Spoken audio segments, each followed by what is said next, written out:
justamente hace pocas horas. Y creo que el TEMEC pues está de nuevo en medio de la turbulencia mediática, y sin duda tiene que ver mucho por este contraste cada vez más evidente entre el discurso del presidente Donald Trump y la postura del propio sector empresarial norteamericano. Y en el contexto de la revisión prevista para 2026, el tratado se ha colocado en una encrucijada política y económica muy relevante. Por Sí, un sobre lado, todo vimos al esa presidente. parte se me olvidó mencionarla, que estamos en vísperas de esa revisión, ¿verdad? Y que se hagan, pues aparentemente, pues ajustes, ¿no? Cada país, Canadá, México, Estados Unidos, va a llevar sus cartas, va a poner sus cartas sobre la mesa de qué es lo que quiere, ¿verdad? Beneficios, obviamente, cada uno quiere más beneficios para su respectivo país. Y en este marco, pues, dice todo eso el presidente, Luis. Ese es justamente el contexto y por esa razón hay que entenderlo en ese contexto el comentario que hace Donald Trump, porque ha insistido en que el TMEC no es necesario, es irrelevante y dice que no representa una ventaja clara para Estados Unidos. Y esto lo afirmó justamente en una visita que hizo a una planta automotriz en Michigan, y además agregó que su país, que Estados Unidos, no necesita autos fabricados en Canadá o en México. Y eso refuerza justamente su narrativa de relocalizar la producción dentro del territorio estadounidense. Yo creo que el presidente Trump ha ido más lejos al plantear la posibilidad de dejar expirar el acuerdo en este año 2026 y cambiarlo por acuerdos bilaterales, es decir, negociar directamente con México, negociar directamente con Canadá, y en el entendido de que él considera que tendría más ventajas haciéndolo de esa manera, aunque reconoce que el TMEC fue útil para reemplazar al Telecan y hoy lo describe como un instrumento transitorio cuya relevancia futura es, de acuerdo a lo que él mismo dice, es discutible. Sin embargo, Marcelo, considero que esta visión contrasta de forma muy clara con la postura del sector empresarial de Estados Unidos, en donde grandes compañías y asociaciones industriales han defendido el TMEC como un acuerdo estratégico para mantener la competitividad regional y para la propia economía norteamericana frente a los embates de países como China, con un sector automotriz impresionante, altamente competitiva, con costos sumamente bajos con respecto a empresas como Ford, General Motors, Tesla, Stellantis, entre otras. Y en este sentido, yo creo que esto se debe a que la competitividad dentro del acuerdo y el marco comercial del TEMEC es un tema que hay que entenderlo en toda su dimensión, porque en un automóvil no solo se fabrica en México o en Estados Unidos o en Canadá, las partes antes de construirse el automóvil van y vienen muchas veces entre las fronteras para construir un motor, para construir un chasis, para construir una carrocería.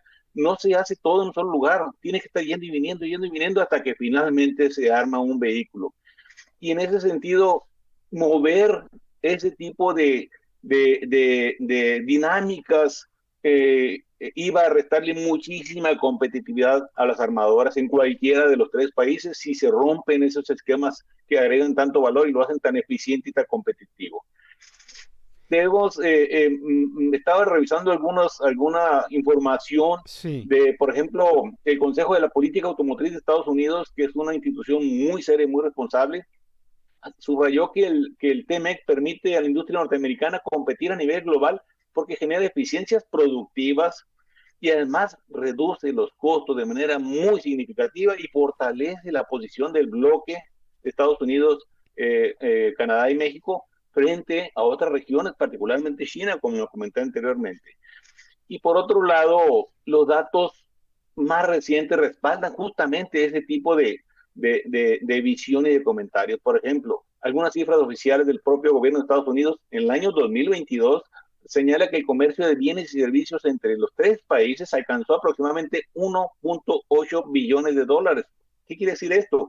Que Canadá y México se mantienen como los dos principales socios comerciales de Estados Unidos, con incrementos sumamente relevantes en las exportaciones estadounidenses, tanto de bienes como de servicios, desde la entrada en vigor del TMEC.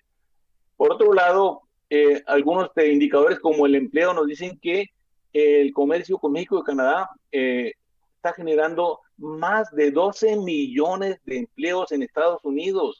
¿Sí? Casi todos los estados, 49 de los 50 estados norteamericanos, dependen mucho de en gran medida de este comercio trilateral entre los tres países.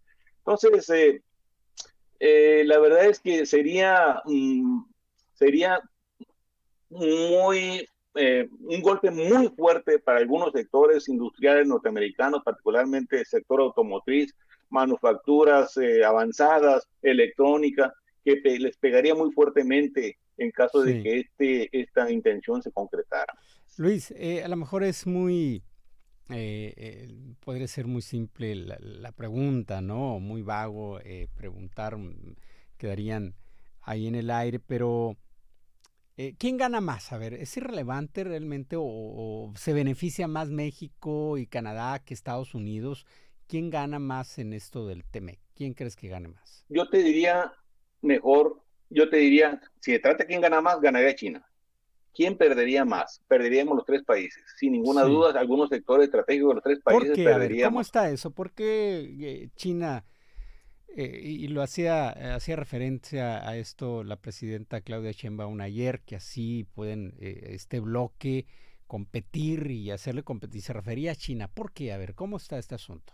Mira, China tiene un esquema de producción muy subsidiado, muy apapachado y muy cobijado por el gobierno. Fuertes subsidios, impresionantes subsidios que no se habían visto en la historia de la humanidad, están siendo aplicados por el gobierno chino a diferentes sectores estratégicos de la economía china, particularmente sectores de microelectrónica, de automotriz. Por eso es que vemos los vehículos chinos que entran a México y aún con aranceles siguen siendo sumamente atractivos porque tienen fuertes subsidios. Entonces es imposible competir en ese escenario donde la eficiencia y la competitividad de China ha llegado a niveles que ya rebasaron la eficiencia y la competitividad norteamericana y adicionalmente con esos subsidios es muy difícil competir. Entonces Estados Unidos necesita complementarse con sus países aliados estratégicos como son Canadá y Estados Unidos que le aportan tecnología por un lado de Canadá, que le aportan mano de obra eficiente, competitiva, bien capacitada por el caso de México, y esa complementariedad es lo que le permitiría a Estados Unidos mantenerse competitivo frente a gigantes como China o a otras competidores como son Corea del Sur o Japón o incluso otros países europeos. Entonces, hay sectores muy vulnerables y creo yo que hoy por hoy Estados Unidos para poder mantener su competitividad en algunos sectores estratégicos depende muchísimo, muchísimo como nunca en la historia de Sí. México y de Canadá. Eso lo analizo precisamente en mi libro que está por salir ya en un par de semanas más, La geopolítica de los Ah, muy bien. semiconductores, y es un análisis muy exhaustivo de esa rivalidad entre Estados Unidos y Sí, China, qué sectores están compitiendo y por supuesto el análisis nos lleva a entender todo ese marco geopolítico que está reconfigurando el mundo moderno. Esos subsidios sí. gigantescos de China, ese búsqueda de una nueva identidad y mantener la hegemonía económica por parte de Estados Unidos ha llevado a un conflicto comercial que por supuesto Estados Unidos necesita revisar con cuidado para poder apoyarse en sus aliados estratégicos complementarios como son México y Canadá. Doctor Luis Núñez Noriega, oye, pues es sumamente interesantes, contundentes, pues estos datos, ¿no? Lo que es, ¿no? Lo que es, lo que produce, lo que significa este tratado comercial Estados Unidos, Canadá, México, el TEMEC, y sin embargo, creo que coincides conmigo en que no se puede no hacerle caso, no se puede, como decimos coloquialmente, tirar a Lucas, tirar a loco lo que dice Donald Trump, porque ya vemos, ya estamos viendo que sí hace cuando está advirtiendo, amenazando. No, ¿cómo se va a atrever? Y voy, te las ingresó a Por Venezuela, supuesto, valiéndole todo, los señalamientos, las condenas, violar constituciones, soberanía, y fue por Maduro, y no por castigar a un dictador, sino por el petróleo, ¿no? Entonces, pues el señor sí se atreve a hacer las cosas. sin duda, Marcelo, yo creo que justamente en ese entendimiento que se tiene sobre la forma de hacer negocios de Donald Trump, la agresividad para los negocios y entender ese necesario nacionalismo norteamericano que él encabeza, justamente en ese contexto, mantener la hegemonía económica de Estados Unidos en el mundo sí requiere no irse solo, no está aliado necesariamente. y obviamente él está buscando la manera de obtener el mejor de los beneficios en esa revisión del TEMEC o en esa posible paso a una negociación bilateral que podría ser quizás más adecuada para ellos, quizás no para el grupo de los tres países, pero para Estados Unidos sí podría ser muy interesante. Para el caso de Sonora específicamente te diría que una potencial salida del TMEC pues sería fuerte pero no catastrófica. ¿Por qué? Porque la integración continúa en algunos, va a continuar de todas maneras en algunos sectores, somos vecinos, va a continuar en minería, va a continuar seguramente en automotriz, en autopartes, no se puede evitar, aun cuando no tengamos el marco referencial del TEMEC, va a continuar en agroindustria, porque nos necesitan mucho nuestros alimentos que producimos, va a continuar en manufactura, en servicios, en Sí. turismo, Te iba a porque preguntar el precisamente, 85%, por ejemplo, ese escenario, ante un escenario, pues por todos estos números, ¿verdad? No tan viable, pero bueno, escenario de que den para atrás, de que no se firme el TEMEC. ¿Qué pasa con toda la industria maquiladora de Sonora? bueno, esto sería uno de los sectores que tendrían que continuar en algunos segmentos específicos. Recordemos que el 85% de las exportaciones sonorenses van hacia Estados Unidos y obviamente seguramente se pausarían algunas inversiones nuevas en autopartes, en electrónica, en manufactura avanzada. Sin embargo, continuaríamos integrados en algunos sectores porque ese es del interés de las empresas norteamericanas que tienen presencia en México. Ya lo decíamos ahorita en Sí. algunas manufacturas, agroindustria, autopartes, automotriz, necesariamente va a continuar. No se puede cerrar las plantas y mover todo a Estados Unidos. Se necesitan. Son importantes, son necesarias, pero quizás ya no sea bajo el marco de un acuerdo comercial de tres Sí. países, sino de manera bilateral. Entonces, Que a no, final de cuentas no fue primera esta dinámica de la industria maquiladora que el TEMEC, Luis. muchísimo antes. La industria maquiladora surge a finales de los 60 incluso y el tratado, el acuerdo de libre comercio fue a partir de la entrada de México al GATT en el 85 y se formaliza en el 93, en enero del 94, incluso muchos años después. Sin embargo, la integración comercial se da en muchos sectores y se va a seguir dando en muchos sectores entre ambos países. Ambos países se complementan en muchos sectores. Aunque cambie el marco legal de comercio entre ambos países, continuaría sin ninguna duda en muchos sectores. Bien. Doctor, como siempre, muchas gracias por habernos permitido contar contigo y este amplio y claro análisis sobre este contexto que hay, esta coyuntura que hay en materia de relaciones comerciales con Estados Unidos y con Canadá, obviamente. Gracias. Hasta luego. Con mucho gusto. Buen día, Marco. Muy buen día. Vamos a un corte. Permítanos un momento. Ya son las 7:50. Regresamos.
Expreso 24/7. Noticias que se mueven contigo.